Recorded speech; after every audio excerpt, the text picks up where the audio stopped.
Have you ever felt that sudden pull in your spirit? Like God is urgently trying to get your attention? What if I told you that right now someone's soul is whispering for help, and you were chosen to hear it? Welcome to Heaven's Chosen, the place where divine purpose meets spiritual truth. If you're here, it's not by accident. You were meant to be here. In this episode, we're diving into a powerful message. You'll uncover spiritual insight, emotional truth, and a divine assignment that might just shift your entire perspective. So take a deep breath. Open your heart, because by the end of this video, you won't be the same. Let's begin. She walks among others as if nothing is wrong, but inside her a quiet war is raging. No one sees it, not because they're blind, but because she's mastered the art of pretending she's okay. That's her survival. When the world sees her strength, they assume she needs nothing. But strength often hides suffering. And the ones who seem the strongest are sometimes the ones crying out in silence the loudest. There are wounds she never speaks of, memories that haunt her in moments of stillness. Nights she stares at the ceiling, wondering if anyone would notice if she disappeared, and yet she still gets up every morning. God sees what no one else sees. He sees her tears, her resilience, her exhaustion.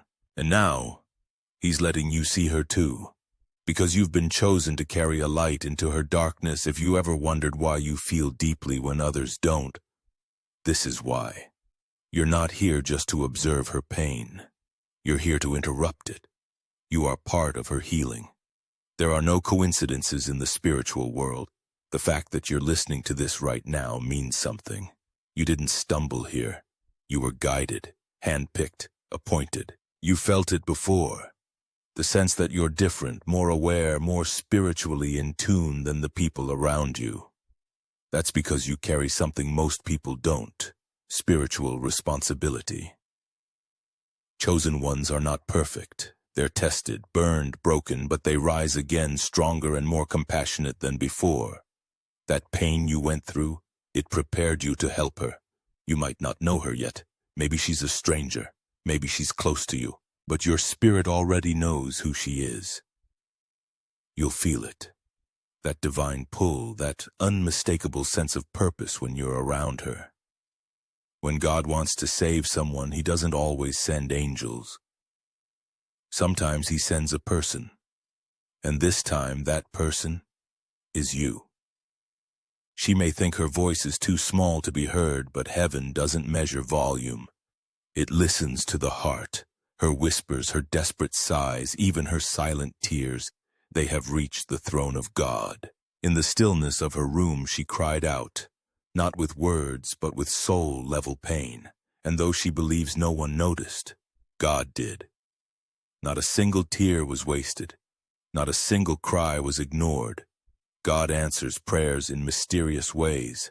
Sometimes it's a miracle. Sometimes it's a message. And sometimes it's a person. That's why you're here.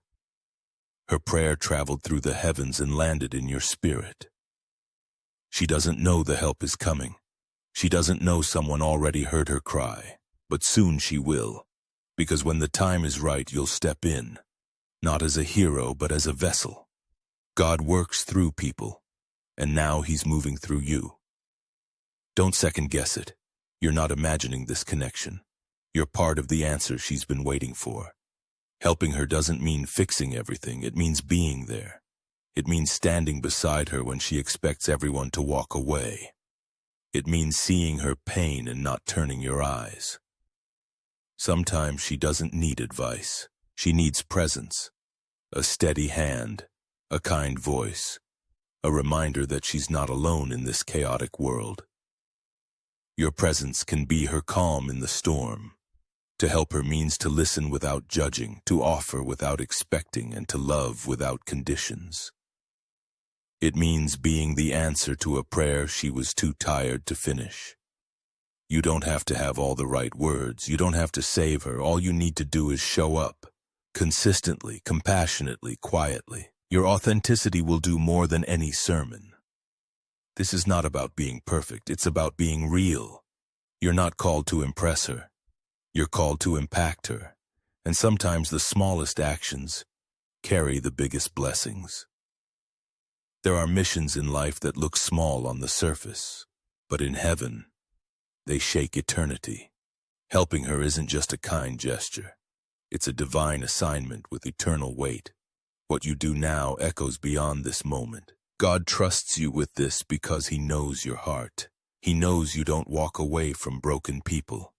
You've been through your own fire, and now you carry the flame that can reignite someone else's hope. This is not about rescuing her. It's about reflecting God's heart. It's about stepping into a sacred space where someone else is too afraid to enter.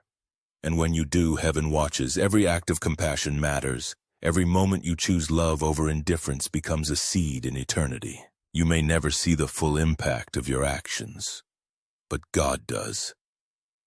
This isn't just her healing story, it's part of your legacy. The way you respond right now may be written into the pages of someone else's testimony forever. She scrolls through life like a ghost, surrounded by people but still unseen. She's convinced no one really notices her pain, and maybe no one has. But you just did, and that changes everything. When people stop checking on her, she stops checking on herself. The days blur, the hope fades, and her soul starts to believe the lie, I don't matter. But one message from you can interrupt that darkness. You don't need to understand all her struggles. You only need to see her. To validate her presence, to remind her that being invisible to others doesn't mean being invisible to God. She may act strong, even cold, not because she doesn't care, but because caring has hurt her before. Your consistency can rebuild the bridge between trust and healing. When she feels forgotten, she needs a sign. Be that sign. Be the voice that reminds her, you are seen, you are loved, and you still matter. What you're being called to do isn't just a moment of kindness. It's a ripple through the spiritual realm. When God appoints you for something, it's not random, it's eternal. This mission has a weight heaven recognizes even if the world doesn't. You might not get applause, you might not even get a thank you, but in the unseen realm, angels take notice when you move with purpose. The smallest act, when done in obedience to God, becomes a flame that lights up the darkness. There is a divine alignment happening. Your presence in her life was orchestrated. Your heart was prepared for this long before she even needed help. That's not coincidence, that's calling. You may never know what this means to her. You may never hear how much your words impacted her. But one day, whether in this life or the next, it will all make sense, and you'll realize just how important your obedience was. God didn't choose someone stronger, louder, or more powerful. He chose you. Because what she needs isn't perfection. She needs presence. She needs you. She doesn't need a savior. She already has one. What she needs is someone who reflects His voice, calm, steady, full of truth. She needs you to be the echo of God's love when the world is screaming lies. The voice she's used to hearing tells her she's not enough, that she's too broken, too emotional, too weak. Your voice can change that narrative. You can remind her of who she truly is, chosen, loved, and seen. It's not about fixing her problems, it's about speaking life into her soul.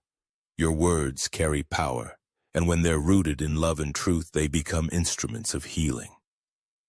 Sometimes being the voice she needs means saying nothing at all, just listening with your heart, letting her know she's safe, even in silence.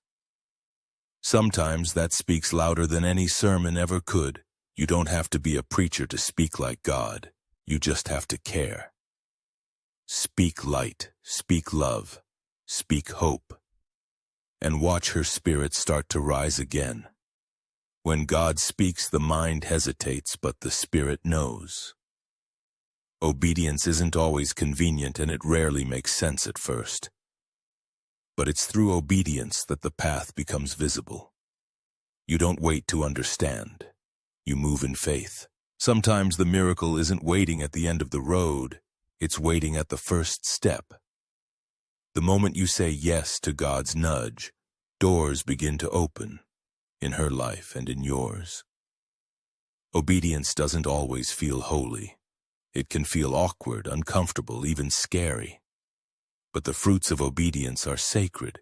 Peace, clarity, and divine confirmation will follow every step made with a willing heart. This is not just about her healing. It's also about your transformation. Every time you obey, you become more aligned with your purpose. And every time you hesitate, you miss an opportunity to walk deeper in God's plan. You were chosen because your spirit is sensitive enough to hear and strong enough to follow. Let your obedience be louder than your doubt. Someone's breakthrough is waiting on your yes. You may think this is just about helping one woman, but heaven sees the bigger picture. This moment is part of a greater spiritual strategy, one that stretches far beyond what you can imagine. Her story is linked to yours for a reason. By stepping into her life, you're not just responding to pain, you're participating in redemption. You're helping to rewrite a future the enemy tried to destroy. The impact you leave on her will ripple through generations. It might shape her choices, her children's lives, and the people she goes on to influence. And it all starts with one divine encounter, this one. God doesn't waste movements. Every step you take in love becomes a blueprint for healing, trust, and transformation. You're not just helping a woman, you're shifting spiritual timelines. This isn't small, this isn't random, and this definitely isn't temporary. When God moves, He moves through people, and this time He's moving through you. If you're still here, it's because something inside you moved. This message wasn't just words. It was a spiritual assignment, one that God placed in your path for a reason. So now I ask you, what did you feel? What did you understand? Was there a name that came to your heart? A face you couldn't ignore? Don't keep it to yourself. Let it out in the comments. And if you truly made it all the way to the end, write Heaven's Chosen in your comment, so I know you're one of us. One of the few who heard the call and didn't scroll past it. Someone out there is waiting for your light. Don't let them wait forever. If this message spoke to you, like it, share it, and be part of the mission. The world is dark, but chosen ones shine brighter.